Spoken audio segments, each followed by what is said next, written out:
Alright guys, hello and welcome back. Before we get into picks and bans for the next game, first I'm going to start things off by saying audio should hopefully be fixed. It was a full-on stream restart, stream PC restart. All the things I could possibly do at this point in time have been done. If it still doesn't work, I blame Smite. That's just me though. That also said, we're going to take a quick little catch-up and not necessarily look at the brackets because I don't actually have support for that at this particular moment in time. But there were some fairly big upsets earlier on in the tournament. Round 3, which will have been the round of 16. Noble Esports, first seed, lost to 16th seed Hectic Esports. So big upset coming out of that. Return also getting knocked out earlier on. We saw that game earlier on stream. Most of the other top tier contenders not really showing up so far today. High Five down to the lower half of the bracket. We haven't seen those guys yet. Turn Up Esports still in it as well. This time around, we're going to be checking out Resist Gaming going up against Garden Guys in this particular one. So let's go ahead and get this underway.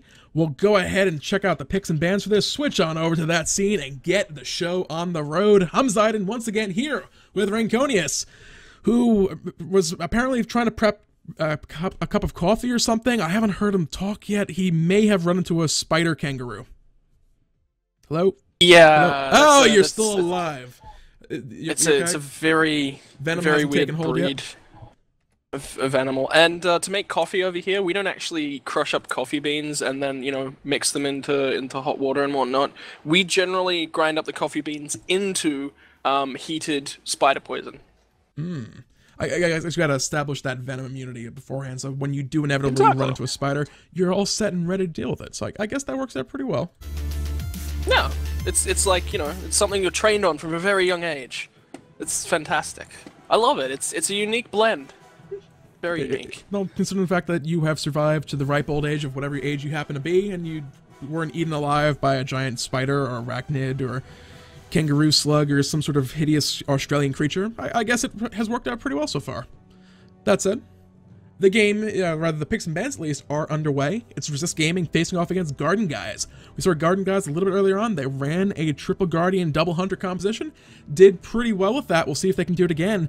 Going up against Resist Gaming, they are the, I want to say fourth seed as things stand currently. Return Gaming, because that roster swap, were knocked out of the position. They lost all their seeding points, so going to this one, it's going to be 4th seed versus 5th seed. This should be a pretty good game. This should be a very, very good game, especially we've seen so much Neath on the board as well, and immediately just taken straight out of there by the guys on the left-hand side of your drafting image, who for some reason Resist Gaming weren't even showing on my spectator overlay. God damn how great you are, production. Okay, to be fair, this one's not my fault. It's showing up on the stream. I don't know what you're talking about. It's nothing to do with me. That's all you, okay? It's just you didn't put them in. It's not my fault. All the other stuff is Hindu's fault. My only fault is the fact that occasionally things are spelled incorrectly. We had the Broncox playing last week for the EU Challenger Cup instead of the Broncos. Some name swaps may have occurred that were actually my fault. Nothing else is my fault. It's never my fault. It's in my contract. Nothing is ever my fault. It's an actual line. It's like big, bold, huge print at the top of the page. You gotta like blame it on that Ymir skin right there. It's just I was too busy staring at the skins that were in the game. You make too much good content, hi-rez studios. I couldn't actually focus on what I was supposed to do. Oh, what you were supposed to do was cover the picks that were coming out. Was Bellona locked in first pick for Resist Gaming? Ymir locked in second pick for Garden Guys. That's the beginnings of a very tanky Guardian composition, even if they only stick with 2. We saw Fusion OP playing that Ymir last time, Dark Arius playing that Geb as well. It's going to be Xbalanque locked in for Resist Gaming, Sylvanus as well to probably round out their duo lane. It's back over to Garden Guys to pick something up. Based on what we saw from them earlier and what we've been seeing so far today, I expect more Guardians, I expect more Hunters. It'd be interesting, though, to see whether they pick up the first of their 2 Hunters that they're probably going to be running. Okay, it's going to be a Medusa lock-in. So they did obviously opt to go for that one. But that's, of course, you've got to remember that the Medusa has been picked with Xbalanque on the table. Xbalanque, we all know how weak in the lane he is. Suffers from lack of clear, suffers from mana issues in that early portion of the game. Branching bowlers, it just costs too much of that mana bar at the early stage of the game. And Medusa, Acid Spray. You're covered in Australian coffee. Another Agni pick coming out of the table. I actually like I believe Garden Guys did this last time as well. You take off a very big potential AoE damage god, big AoE stun. You still have to worry about things like Poseidon and things like that. But the Guardian Hunter composition, Agni's really the big risk. He can throw a lot of abilities from further away. He's fairly safe. Poseidon, on the other hand, a little bit less mobile. He doesn't have any full-on escapes. He doesn't have a path of flames, is basically what it boils down to. Yeah, he can move more quickly. That doesn't help you when you have an army of Guardians chasing you down with all the crowd control in the world coming down on top of your head. Yeah, Agni really, really good at, especially like backline stunning. He's fantastic at doing that and maintaining his range at the same time. Oh, they're not opting for the double hunter composition. That is a very smart pick. I like that Isis pick. They took Agni off the table. Isis is one of the strongest early and mid-game mages, in the game right now. Even if they look to potentially pick themselves up a hunter to counter that back, Isis has, with Wingus, I'd say probably the best level 1 wave clear as far as mages are concerned. As things transition to mid-game, that Circle Protection is also going to provide a huge area of just damage mitigation, healing, and potentially big burst damage. It basically says, you shall not go here. If you go here, you are probably going to regret it in very, very short amount of time. Oh, that Bastet and Poseidon lock in. You know what that means, Jordan? We are gonna have so much early threat potential. Bellona, yeah, her damage ain't huge in the early game, but it ain't half bad, and it's still, well, I mean, Bastet's obviously on the line right now, but, you know, she can rotate for a nice amount of damage. We were expecting to see her more in a jungle role. That's what we've been seeing so much more of her, but she's this flex pick. She's a fantastic first pick, because your opposition has to go, which role is she picking? With the last pick Bastet lost in. That's the only time that you know for sure what she's doing, and that means that you can't lock in a double hunter composition until you know exactly where she's going. To be fair, Jungle Poseidon has been running the SPL before. This was like way back in Season 1. It didn't necessarily work out particularly well, but it has been done. It could still be solo lane Bastet, mid lane Bastet. I don't expect it will be. But, you know, there's always that remote possibility that Resist Gaming know that Jungle Poseidon is like my favorite thing in the game ever, and they're doing it just for me. Do I think that's a realistic situation? No, more likely than that, you're probably right. It's going to be that Jungle Bastet being snuck in at the end. Solo lane Bellona will do quite well up against that tier. They're gonna it'll be another kind of solo lane slap back and forth fight. Ymir, hang on, am I confusing? The Fusion OP is the solo laner for them, I believe. I'm double checking this right now. Illidan was playing the jungle Athena earlier on. Yeah, Fusion OP is the solo laner. Just double checking that, make sure it's going to be jungle Ymir coming out of there. It's a lot of gang setup. Ymir is Ymir. He has a lot of damage. He could potentially start Purple Pot as well for that early game damage boost. Ymir is scary at the worst of times. Or at the best of times. Whatever's appropriate. Ymir is scary early game. With a Purple Pot giving him that extra boost of magical power early on, he's just that much more scary and that much more to worry about. Especially given the fact that level 4, he's going to have that Frost Breath, he's going to have that wall. The gangs coming out from an Ymir can just be crazy. And it's AoE damage as well. That, for me, is a huge portion. And then he's comboed with Isis on the backside. We're going to see so much aggression here, Jordan. Yep. Well, we'll see exactly how these guys look to play it out. Garden guys going to be playing a bit of a different roster from what we saw last time. No double hunter, triple guardian coming out this time around. A bit of a more balanced composition, but they still have a very strong tanky front line. Resist Gaming going with what would be more the traditional balanced overall team comp. We'll see how this one plays out in just a couple minutes, guys. We're going to let the anti-ghost timer finish on ticking down, and we'll be back here with the game in just a few. Alright guys, hello and welcome back. It's time for the quarterfinal matchup. It's going to be Resist Gaming facing off against the Garden guys, who we saw earlier on today. A couple big upsets earlier on in the tournament means that first place this week is pretty much open for the taking. Noble Esports were knocked out of contention in the round of 16, so rough break for those guys. That said, this particular match, both teams playing a little safe, just kind of hugging their tower. Yeah, and importantly, you know, it wouldn't be as crucial a difference if there weren't as many points online for first place, but not getting first place is the difference between qualifying and not qualifying for the round robin after 5 weeks of that Challenger Cup knockout tournaments. That's a concern. Oh, without a doubt. So with that, as both teams are still... we're changing towers for Resist Gaming. We're checking out the Tier 1. The Tier 1 tower looks to be okay. Bellantine, not a fan of the that particular Bastet skin. It's a very controversial skin. You either love it or you hate it with a passion. Bellantine apparently of the latter. With that though, early ward was placed down by Garden guys on the far side of the damage buff. Both teams, though, starting out fairly normal standard play. Garden Guys, again, going for that back Harpy start. I'm curious if Skildon is once again going to look for that quick rotation to mid and never actually arrive in the solo lane. That's very interesting, but also you mentioned, you know, you can go into a purple pot with the Ymir and have so much early clear just from that carpet ice. Not opting for the purple pot, obviously, because it's so risky, and who wants to risk? But look at the clear still. They're only a few seconds behind getting to lane here. And he does, you're right, look at that. Straight into mid. Yep. He wants to be there with the Isis. Crazy Toaster and Skilladon, best buddies world. And you see already responding to that. You're going to see Hudat heading over to the mid lane to join up with them. He might run into Ymir in the mid lane, who is waiting behind that wall for that possible gank onto Poseidon. They were aware of that going on, just the fact that he was missing for a little while. Not in solo, you're probably heading for mid right now. He's going to soak up that wave of experience. Hudat's in position to do this as well. Over to solo lane, a little bit of back and forth going on, but pretty much just wave clear for the moment. Yeah, Bellona's obviously going to sustain up, and so is that tier, so, you know, they've both got mana buffs, that's what we expect from them when they've got mana buffs. Push up the wave quickly as possible, then sustain, then fight in between waves right as the next wave's spawning, force your opponent to take as much, you know, minion aggro as possible. That's really how that solo lane fight goes down. Minions, just the archer minions are basically a extra level 1, level 2 hunter in lane.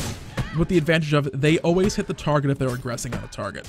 It's even a hunter, who will generally be the squishiest target, takes 22 damage per arrow. When they're firing every second and a half or so, that's a lot of extra damage in lane initially. Yeah, it's one of the very few early game targeted sources of damage as well, so making sure that your opponent tanks that one, that's how you win lanes. But we all know that, we all play Smite. I'm also loving the way Skildon is playing this jungle right now. You see him just waiting behind that wall, waiting for that opportunity. Valentine going to use the shield bash to get a little bit of extra distance and clear back to the safety of her tower. I'm loving the play, though, coming out from Skildon. He's waiting. He's looking for these opportunities. More often than not, you see junglers, if you're not Thor, who can sit in the Gold Fury pit or the Fire Giant pit and just kind of sit there like, well, can I gank? Can I gank? Yes, I'm going to go up in the air and then gank with my ultimate. Every other jungler's like, I run to lane, I tag the lane up, I leave the lane. If I happen to be able to find a kill as I arrive to lane, I look for it. Otherwise, I'm getting right out of there. Skildon, a bit of a different approach. Mid lane, though, taking a lot of damage. Cat's come down, so is that Kraken. Look at the damage on a Skilladon. You're going to be first blood, son. And he's happy he didn't go purple pot right there. Yeah.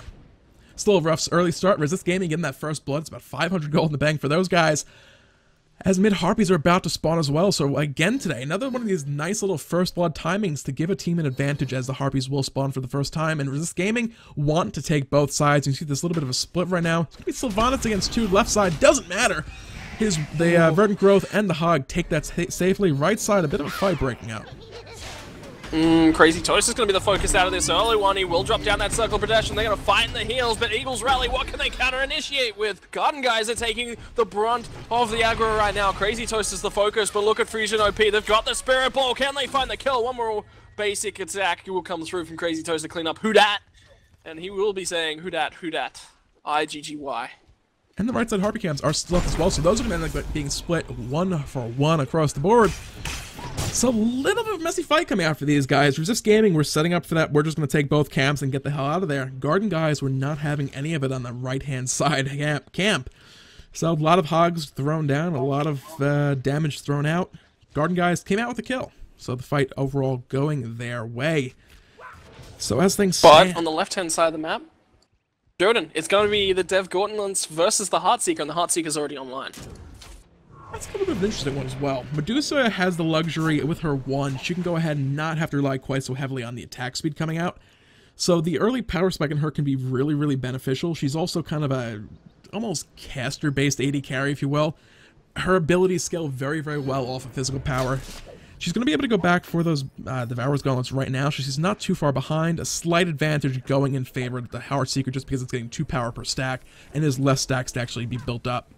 But as long as T-Mac is not looking to commit to an extended trade, Medusa can just say, you know what, I'm just going to farm, I'm going to farm, I'm going to farm. Eventually the Devourer's Gauntlets get built up to the point where it's effectively even with the Heartseeker. It's like, I have the same amount of physical power, I have more life steal because you're still finishing off the assy, and when I get my boots online and you pick up that assy, I'm then equal in movement speed as well, so things kind of just even out. So a bit of a safer pickup, quote-unquote. You can sustain up in lane. As long as you don't commit the trades, it'll work out reasonably well for Medusa, I think. Has that got to do with as well on the backside that the fact that they're playing into a Poseidon and the Bastet, two gods that can just go absolutely ham on that Medusa and just kill her off so quickly? It's definitely a little bit of a concern. She has a lot of potential burst damage, but she's not necessarily she's not like Loki or Serket where she's going to come in one combo, you're dead. You're going to be in a bad spot, don't get me wrong, especially if the Petrify hits with the full-on Petrify, not just the slow from behind. But late game, Xbalanque is definitely much more of a hyper carry. He not only gets permanent physical power from his passive, but he's hitting potentially 2 additional targets for 30% damage, so that's a huge, huge steroid if that's actually getting off from his branching bolas. And he's already up to that 27 stack point. Medusa based a lot later on to pick up those dev gauntlets. We'll finally go over and take that attack speed, so it's going to be a huge power spike early on. We already discussed that Heartseeker. But he's also going to scale into that late game. He can, and something else we haven't even pointed out, it's a lot easier to get those passive stacks up earlier in the game with the Heartseeker. Yeah, ooh, Chaos right now caught up by a wall from Ymir. Gonna be able to run away Fusion, or Hudak, excuse me, able to pounce over the wall back to safety. Left side Harpy Cam's going to Garden Guys. Right side a bit more delayed. They could potentially look to group back up and take this down, but they're looking to bait out a Gold Fury, but there's a ward sitting there. They know exactly what's up. Resist Gaming not taking that bait. This is a 5-man grouping from both sides at the moment as the Hunters will disperse back to their own lanes. Bellona's still clearing in the mid lane as well. Fusion OP is going to be the one to force to take away those minions. So, aggression, it's going to slowly come through, and it's going to go down on towards Skeleton. Look at those dots. That's all coming straight through from that Kawaii Bastet. She is looking strong.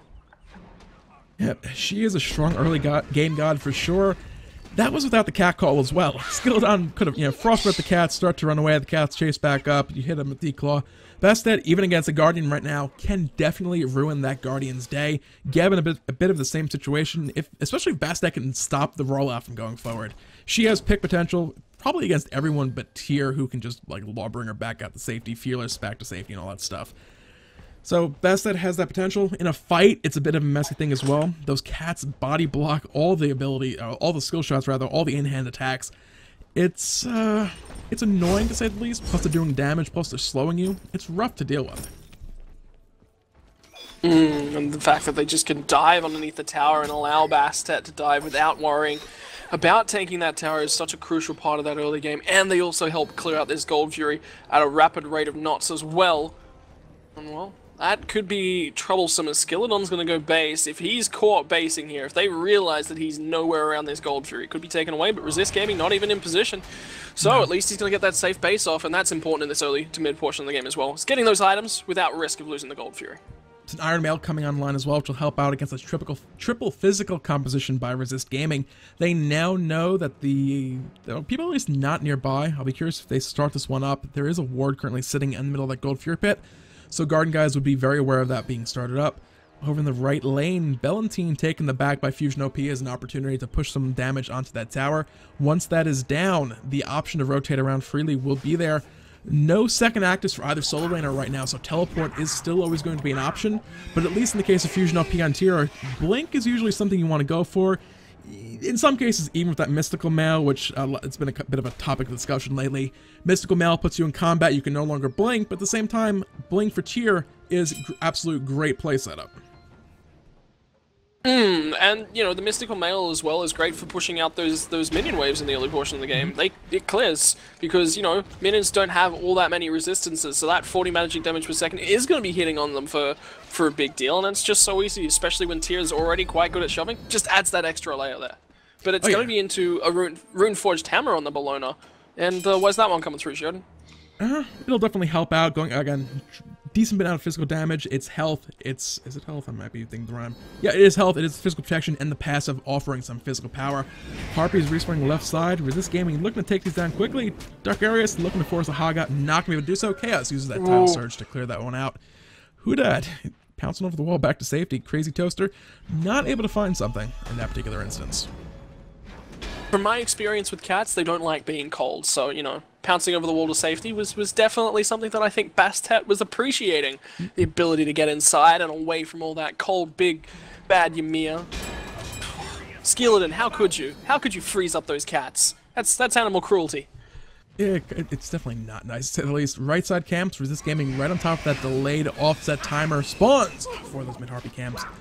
You can see already the amount of focus being put towards this Gold Fury, even though everyone is kind of spread out at the moment. There's 4 sentry wards placed down on this left-hand side of the jungle. Of course, as I said, one did just drop by the Garden Guy's purple buff. But with that, they're really focused on keeping vision established on this to make sure the other team can't sneak it in. Blink, Wrath of Terror coming out mid lane, as does the Kraken, looking for damage, finding some of it. Can they find the follow-up, though? Crazy Toaster's back onto the tower as the cats give chase.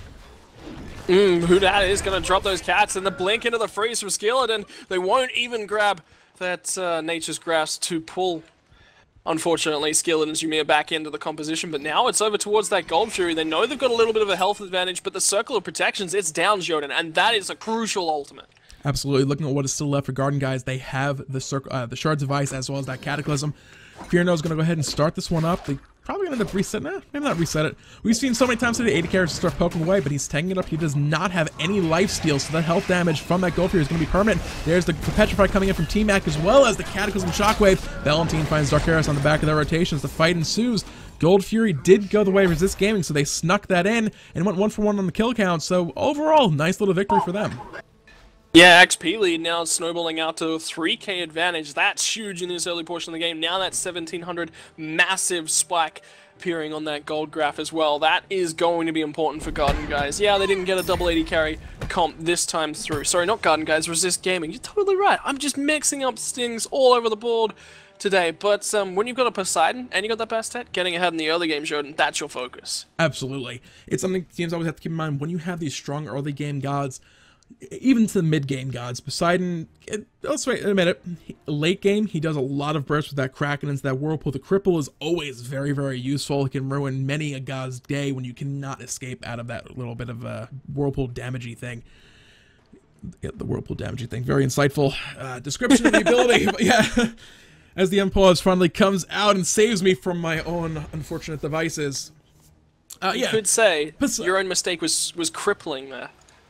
That was better than your previous pun attempt, I'll give you that much. It was! Yeah, you didn't fall flat on your face and sink into the depths of the dark Australian Ocean, where you have the giant laser kangaroo sharks with the laser beams attached to their heads and things. I don't even know anymore. But yeah, late game, Poseidon's going to be doing a lot of burst damage. Bastet typically starts to fall off a little bit once gods get things like Sprint online. In case of the Hunters, Heavenly Agility can be picked up as well. You just kind of walk away from the cats with no real concern about them. But you still have to worry about the amount of poke coming out. Late game, she can pounce forward, use that Razor Whip, and do a lot of bleed damage, especially if she can hit a squishy target. And, you know, with Medusa, obviously, her Lacerate's fantastic for pinning someone in place. There's no Athena online here to make her use to assist with that Petrify. She's got to use it on Judgment. Darkest of Nights comes through. Who dat's gonna find Skeleton? Won't find that Icy Charge. Like, look at that! Grasp coming through on a Crazy Toaster. He got cats dropped on his face. That was perfect. Look at you, Polar Bear Mike. You're such a good tree right about now. Oh, Petrify. It's not over, Jordan. They're going deep. Fearno's coming up from behind on this one. Who dat jumps on into this as well. The damage coming out. Healing from Polar Bear Mike to keep these guys up and alive. There's another one going the way of Who Dat. Fusion LP trying to run away. Gonna use that Fearless. The damage coming out from Valentine taking up that tower. This could be an early deicide. They can secure this one final kill. Who Dat's gonna look for the pounce, look for the Razor Whip, and find it for a delayed deicide. Skeleton has since respawned. But that play all came on the back of a clutch blink by Polar Bear Mike to counter the blink initiation from Skeleton. Skeleton blinked forward for the Frost Breath. Polar Bear Mike blinked forward aggressively, popped that Wrath of Terror, and set up those first couple kills that led to the inevitable 5-0 trade going right with Resist Gaming. Plus a tier 1. They're looking for the tier 2, but they might be overstaying their welcome as Respawn's coming back up. Who Dat ate a Frost Breath, instant beads to the face. It was good thing too because there was a Spirit Ball on top of that to lock him up for an extended period of time. They'll take one tower and they'll burn more than halfway through the second one. They're going to grab mid camps on their way out, and that's a crucial experience swing heavily in their favor. Look, they just jumped 4K experience in the lead. Now that was really big. That goal for you beforehand as well, just going back 2 minutes ago, is a big shift just in favor of Resist Gaming. We touched on just a couple moments ago, the early game pressure and advantage coming out from Who Dat, as well as Poseidon, as he starts to come online, is going to be a pretty big burst in power. Fearno as well, he has Assy completed, he has his boots completed, he's at that point, he's quote-unquote online. He has the life seal to sustain him up, he's no longer at a disadvantage to Medusa, like we saw at that Gold Fury. He was attempting to tank it up, but without lifesteal, he was down to half health before his team actually closed in and swapped off the Gold Fury tank. With Asti built up, he can now safely tank that Gold Fury, at least initially, until the fight starts to break up. He can keep himself sustained up in lane. He's not having to run back to base or rely solely on the healing from Polar Bear Mike to just keep himself healthy when these little fights are starting to form up. We've seen so much Ozzy of late that it kind of seems weird that hunters are going back to this Ikaval build. What are your thoughts on it, Shodan? I really want to pick your brain on this one. Ichival is still just an absolutely great item. It gives you, in these 1v1 boxing matches, it kind of completely nullifies any little early advantage. Not really early advantage, let's face it, Devourer's Gauntlets is online and completely stacked by the time Ichival is picked up. But it's a net gain of 60 power. You're getting plus 30, your opponent is getting minus 30. You're effectively up 60 physical power over your opponent. It gives you that 1v1 boxing advantage.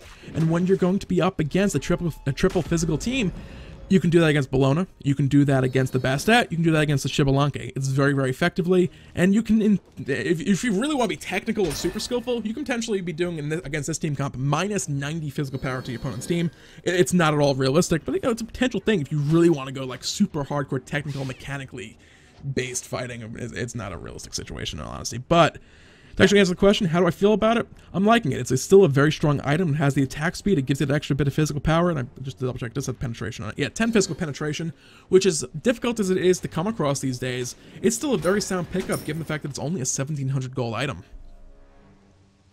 That's actually a really, really good point to point out as well. Azzy, very similar item tier, but it's the Heartseeker that's the real cheap option. That's where the opposition AD carry is getting ahead in that build phase. And when you're ahead gold as well, that can really start to come online. You can see the Executioner is going to be the next item for both of our hunters. Oh, blink into Wrath of Terror, looking for T-Mac, but he's going to immediately lacerate Beads out of there, and he's going to be totally safe. This next Gold Fury is about to be contested, and Houdat, he is looking for whoever he can pick off.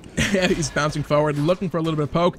With the Wrath of Terror down, that's a pretty big teamfight ultimate off the table for Resist Gaming. Garden guys still have all 5 available. Fear No used the Darks of Night as well recently, so that's not going to be up off cooldown. Crazy Toaster a little worse for wear. You can see Resist Gaming, they're not ready to commit to this one quite yet. They'll attempt to bait it back and forth. They have the lifesteal on Fear No to not really be too concerned about this, plus the healing from the wisp of Sylvanus, being played by Polar Bear Mike. There's the blink in from Fusion as well. Skill down as the fight's on. Kraken finds a couple. Polar Bear Mike gets burst down immediately. Garden guys want this fight. Yeah, and they're going to continue to go for it. Resist will get the Gold Fury in the middle of that from those in-hands that come through from that Xbalanque, but now it's in the backside. Crazy Toaster gets called out by a Valentine, but now what can T-Mac do? He's trying to in-hand himself back up to full health. What can he do? The rest of his team has slowly fallen over the course of this. They did find at least that first kill on a Polar Bear Mike, but when the rest of the team is able to live such a long time in the middle of that fight and the rest of your team falls, one kill means absolutely nothing. That was a big initiation coming out from Garden guys. The problem was when they all blinked in, when they all charged into that fight, Chaos responded immediately as soon as he was unfrozen with that Poseidon Kraken, and that just set up the remainder of that fight. The damage coming out Resist Gaming, good play once again by Polar Bear Mike to secure that amidst that very, very messy fight. Was able to secure that Gold Fury, keep it for his team, and then the ensuing fight, Garden guys spent pretty much everything they had on that big initial burst. They got spread out. Bellona was zoning out 3 members of Garden guys on her own. That's huge. We saw in the back end of the process actually secured a kill and then was able to escape with her life. So Bellona, at least, has reached that point where she's that unstoppable mid-game god. Later on, she's going to start to taper off a little bit. She'll be able to actually burst through once Medusa's built up a little bit more. But at least for now, Bellona is a powerhouse. Fusion OP, not really able to answer back at this point in time. He's a little bit behind compared to Bellona. Yeah, he's got that Adventurer's Blade, looking to go in for the Winged Blade. That's gonna give him a bunch of bonus stats across all the board. That's why you pick up Winged Blade, right? It's got movement speed, it's got attack speed, it's got health, it's got power, it's got everything you want on that solo lane physical god. It is literally the jack of all trades items. You know, it doesn't give resistances. That's about the only thing it doesn't give. Against the Bastet Poseidon, though, that slow immunity for just a brief couple seconds does do oh, wonders. the pick on a T-Mac! Goodbye, son. And now it's going to be the Kraken to come through as well. Chaos is going to pick up another kill on towards Skeleton, but he's only level 12. You expect that from him. Crazy Toaster forced to burn that circle of protections defensively, heal himself up over the course of that one and look for a Spirit Ball in response. But this tower is going down. Fusion OP, I'm not sure you can actually sit here in the front line. He now eats that Razor Whip to the face, and hi-rez, what can they find? They're not really going to be able to do anything. Spirit Ball will come through on a Polar Bear Mike, but it's going to be the disengage, and this could be either the right-hand side tier 2 tower, or this is probably more likely a Fire Giant. Fire Giant at this point still will be pretty risky. It's only 19 minutes, 40 seconds in this one. Respawn times, you see Garden guys already respawning in their entirety for the most part. Tier 1 in the left lane, though, could go down. You can see that Fear No as well as Hoot are rotating over for that one. Nobody on that side of the map to even think about stopping them right now. Valentine's 1v2 and taking tower shots and not caring in the slightest.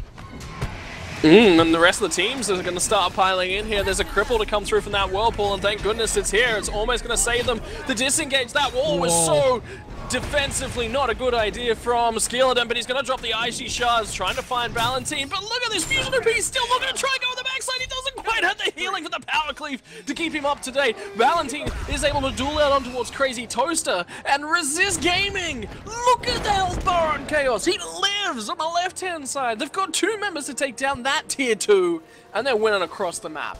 That was a 3v4 in that right lane as well. Plus tower shots coming up beforehand. That was just full-on chaos. Without any magical protection, Fusion OP could not box 1v1 Chaos. He was in the back line. Chaos was on his own against Tyr. That's a situation you do not want to find yourself in. Tyr is going to be throwing you all over the fight. He's tanky. He's a bruiser. He has a bit of health. Chaos just didn't care. You're Tyr, whatever. I'm Poseidon. I will use my movement speed. I will kite around with my Trident ability active and use my spread shot ability. Best ability, gun upgrade ever in any action arcade game in history.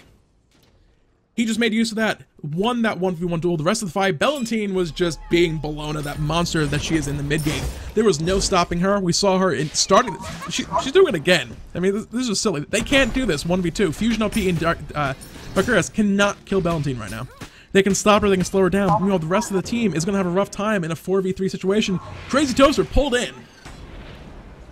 Yeah, and that is just going to be him focused out. They'll at least get the circle of protections. Toaster did not want to burn that one, but he was forced to. Now the rotation towards the right-hand side of the map. What can they find from the side of Resist Gaming? They've got such a big Xbalanque. They've got such a big Bastet. They've got such a big Poseidon. I don't think this tower is defendable. And they're trying to do what they can, but it's about to fall. Fear's looking to bring a Chaos, finds the double kill, still going forward aggressively in the front line of this fight.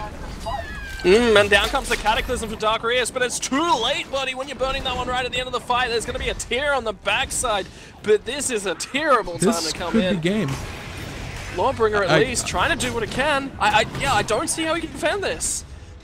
He's going to delay them just enough. They're realizing what he's doing exactly. The respawn time still 20 seconds out on 2 of those members. They're throwing everything they can. They want to close this game out right here, right now, and find themselves a win in the quarterfinals of this North American Challenge Cup week number 2. Fusion coming back on in, just strolling through. One more cameo appearance by Ham before the Titan falls in its entirety. GG, well played, but Garden guys could not stop Resist Gaming once they got going. Yeah, well, when you've got a Xbalanque and Poseidon and a Bastet ahead, that is a snowball that it is so tough to hold back. Then you've got Bellona with the bonus protections and the stun from the Eagles rally coming into that mid-game. It's just so strong. Yeah, you're against that Ymir, and he was never on the map. He was never a presence. He was never something to be reckoned with. The Icy Shards, it did next to nothing all the times. It was never in a spot where he actually got a decent enough channel that it did decent bursts of damage. I don't know, that was just a risky pick. It wasn't even necessarily that it was being played poorly or anything like that. Skeleton was doing really, really well with his play set up in initiations. The problem was the counter initiations coming back from Resist Gaming. The one that springs out to mind was that mid lane engagement where Polar Bear Mike blinked aggressively past Skeleton's Blink Frost Breath, just set up the fight when they got that deicide a little while back. I mean, that was kind of the story over and over. The Gold Fury fight, same thing. Ymir, Tyr, Geb, all blink in, looked to set up the fight. The Kraken from Chaos was spot on and just immediately burst those guys down for a huge chunk of their health. They were looking for the plays, and the plays looked good, but every single time they went for something, Resist Gaming just had their number and shut it down before they had a chance to get anything really rolling. Yeah, it was just Resist just on the pedal. They had the pedal pressed to the metal, and they're like, okay, we're going to ease it back a bit. We can't really take this fight. Ease it back a little bit. Okay, they've overextended. Re-go, and they pushed that pedal all the way to the floor again. It was just beautiful control. That's what it was.